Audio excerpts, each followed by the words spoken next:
Oh, I've had this one coming. Monday the 15th of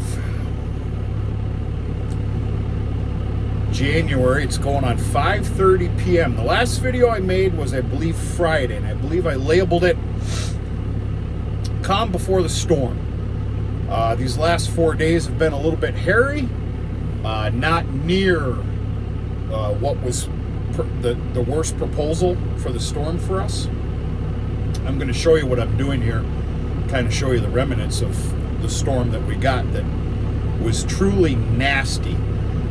Thank God Almighty we didn't get the accumulation, the snow that we were supposed to, but we had some winds that were just awful. And that's what I'm doing out here. We are across the highway. Anybody that's paid attention to this channel for any amount of time, you'll understand that I have issues out here. I don't live in a perfect world, and I'm gonna kind of show you what I'm up to.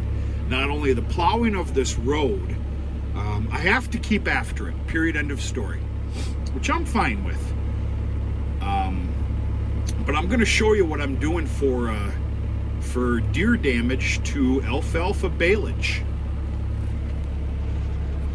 So for anybody out there, and it's okay, that wants to make a comment how this feed needs to come back towards the farm, let's talk about this first. This is important.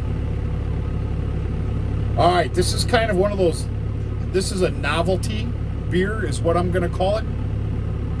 This normally is not my style. I'm calling this Narragansett. That's how I'm going to spell it. Narragansett. Made on honor, sold on merit. Since 1890, and of course it's a lager. I'm not really a lager guy. I kind of like, I like my trailer trash light beers. That's what I grew up on. Well, once I was growing up. But anyway, my local grocer in my small little hometown, which they do such a fantastic job. I seen this the other day. Must be some sort of promotional deal with the distributor. I don't know. But actually this was made, I'm going to say famous, on Jaws 1. Do you remember the captain of that boat that they, sit there and talk guff all day and smoke cigars and drink this stuff? But anyway, this is out of Rochester. This is a Narragansett Brewing Company, and it's out of Rochester, New York. I actually have had some dealings out of Rochester, mainly flights, but spent a little bit of time in that city as I had some projects back in the day south. If I'm not mistaken, the name of the town was Bath, New York. And yeah, a couple little rough spots around Bath, New York. Better have your toolboxes locked up and taped up at night. Okay, that's it. All right, she's been a little bit hellish, but it could be a hell of a lot worse. We basically got our first butt kicker and a remembrance of what winter can be. That's the way I'm going to put it. This morning was wind chill of 17 below zero. All my waters and all the nooks and crannies in the farm that aren't airtight showed me their face today. It's a good thing. It happens every stinking year. I've been fighting water since early this morning. Everything's running real good. I had a small little float problem on the cow water in the corral. I do believe it's fixed now. I had to tear it all apart. I want to say an ice chunk was messing with the float, which can be normal. I'm going to check it about probably 8 o'clock tonight, make sure it's good. So anyway, here's looking up your address. Narragansett. A little bit thick.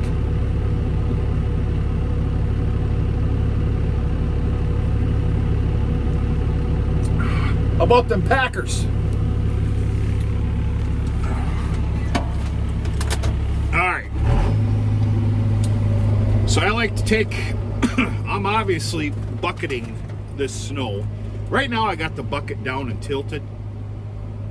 Just kind of, let's just say I'm kind of leveling this.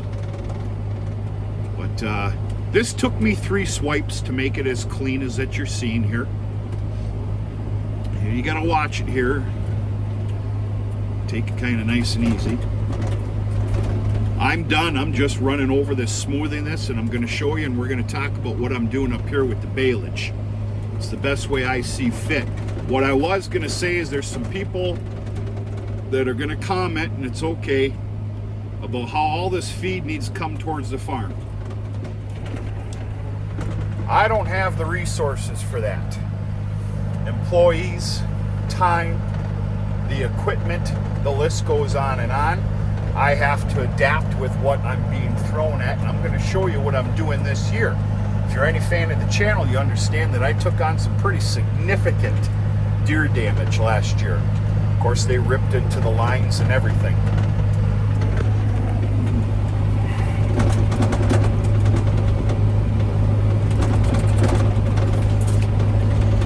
I'm also trying to keep this as clean as I can because of bale sales that are mostly on Saturdays.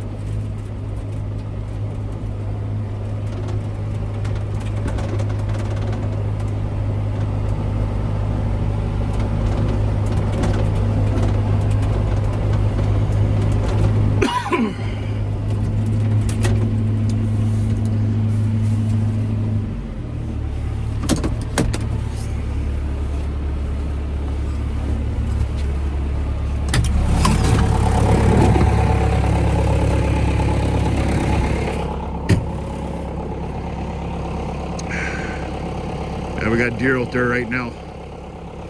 There's some over that hill too. There's actually about 5 or 6 out there.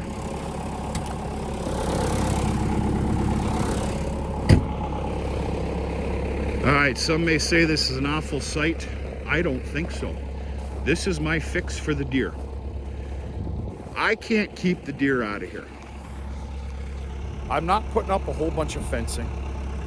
Well, we'll see how this works this year. Fencing and solar electric and all that other shit. This gets real nasty out here, folks. My answer is to feed them. So every time I come out here for a load, or like a Saturday bale sale, because this comes from Saturday, I had a little too many in preparation for customers. Anyway, normally I'll only have 1 bale out here. There's 2 right now. This is my answer. Let them feed off of it, because it's keeping them away from my lines. And then, of course, stabbing the lines with their hooves, which can be like a damn razor blade. And you know the rest of the story. I showed you all that last year. We're going to see how this goes. This is brand new, folks. It's just now that the deer are starting. They'll go after an easy food source like these bales. As you can still see, they're still eating, but we get a little more snow and that's going to go bye-bye. So this process just started. I might be playing the fool. We'll see what happens. That's my answer. Truth be told, taking a full entire bale and actually putting it out towards the swamp probably be just a little bit better. What I really don't want here is all this deer shit, and of course the remnants of leftover stuff on the ground here will play hell with regrowth. Not the end of the world, but you know what, I just answered my own damn question. I'm gonna start putting these in the swamp, literally taking it apart, just giving them a bale. I don't have another answer that's not going to cost me a pile of time and money.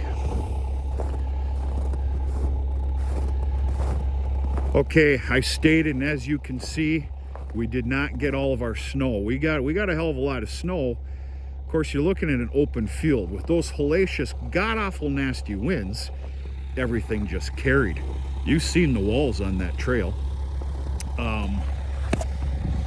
I was borderline landlocked at the house. Damn near. There's 2-3 different spots that drift so nasty, but we swam out of it. The wind was the killer. And now, of course, these temperatures they're not very nice. But what are you gonna do? That's all I got, folks. It's actually not that bad right now. Hands are starting to freeze up. The temperature's gonna drop like a banshee here in just a bit. We're slated for a little bit more of a colder morning tomorrow morning. Real-time temperature is supposed to be -8. Of course, if there's a wind.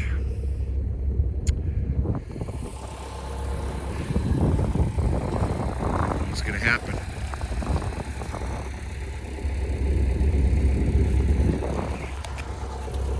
That's it, folks. It's been a last 4 days. It's been all right. Could always be a hell of a lot worse. But, I got a few chores to do. Check on the water. Change out that bucket to the Spears for the morning. I'm going to sit down with some paperwork tonight. Possibly even a little glass of bourbon. We're going to talk to you sooner and later.